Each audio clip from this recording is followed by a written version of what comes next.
इस ब्रिज के उत्तों की काफले लंघ के गए सन, इधर पाकिस्तान तो लंघ के इधर नूं इंडिया वाली साइड ते गए सन। मैं नहीं कह रहा, बजुर्ग कह रहे हैं, जिन्हों के मैं बड़े इंटरव्यू सुने ने ਜਿਹੜੇ पाकिस्तान तो इंडिया गए उन्होंने कहा जी असी यह ब्रिज क्रॉस किया इधर नूं और अगे जाके फिर दरिया क्रॉस करके इंडिया गए सन। अच्छा जल्दी ना तुहानूं छोटी जी वीडियो दिखावां, तुसीं वीडियो पूरी देखियो क्योंकि यह जिहड़े ब्रिज के उत्ते मैं चलदा आ रहा ये 1947 ਦੇ इत्थों ਦੀ काफले गए सन पाकिस्तान तो इंडिया ते इंडिया तो पाकिस्तान। ये ब्रिज अंग्रेज़ दौर ने बनाया सी पाकिस्तान ते हिंदुस्तान वाले जिहड़े मौजूदा इलाके ने इन्हों आपस में मिलाने वास्ते, लेकिन की पता सी कि यह ब्रिज बार्डर के उत्ते पाकिस्तान ते हिंदुस्तान की सरहद बन जाएगा। तो चलो जनाब ये रैया खास के कोल ब्रिज तुहानूं विखालने ते बजुर्गों दी यादां शेयर करने जित्थों दी 1947 वेले अपने बच्चे लैके ते बजुर्ग आखिरी बारी बार्डर क्रॉस किया और उस तो बाद फिर एक दूजे के मुल्कों के नहीं आ जा सके। ये इलाका जी रैया खास तहसील ते जिला नारोवाल बद्दोमली के कोल। यह जो रस्ता जो इंडिया में जाता सी कच्चा रस्ता होंदा सी 1947 की पार्टीशन तो कई देर बाद भी, उस तो पहले भी और उस तो बाद भी, लेकिन हुण पक्का बन गया। दरिया रावी का कुछ हिस्सा बाकी है, यानी कि इत्थे एक्सट्रा पानी रावी दे आ जाता है। यह पुल बहुत पुराना है, बहुत कदीमी, ठीक है ना। यदा मैं तुहानूं विखालना व्यू साइड तो, ये तुसीं अंदाज़ा करोगे कि बहुत पुराना रस्ता है।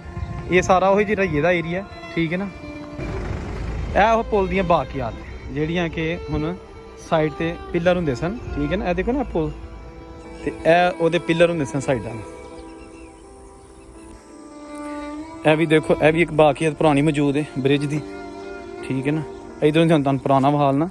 ये 1947 वाली चीज़ां जिहड़ियां कि खोज लाई जा रही है, एक्सप्लोर किया जा रहा। देखो ना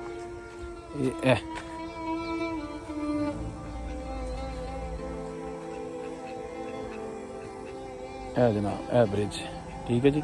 दूसरी साइड तो विखालनी ए जनाब असीं हुण तुहानूं थल्ले दी ब्रिज विखालन लगे आ।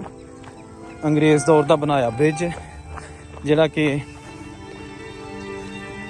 इंडिया के इलाके नूं पाकिस्तान नाल मिलांदा सी। खैर उदों तो इंडिया पाकिस्तान नहीं सी हुंदा, उदों तो एक शहर नूं दूसरे शहर नूं मिलाने वास्ते ये ब्रिज बनाया गया सी। यह आ गया बहुत तारीखी ब्रिज।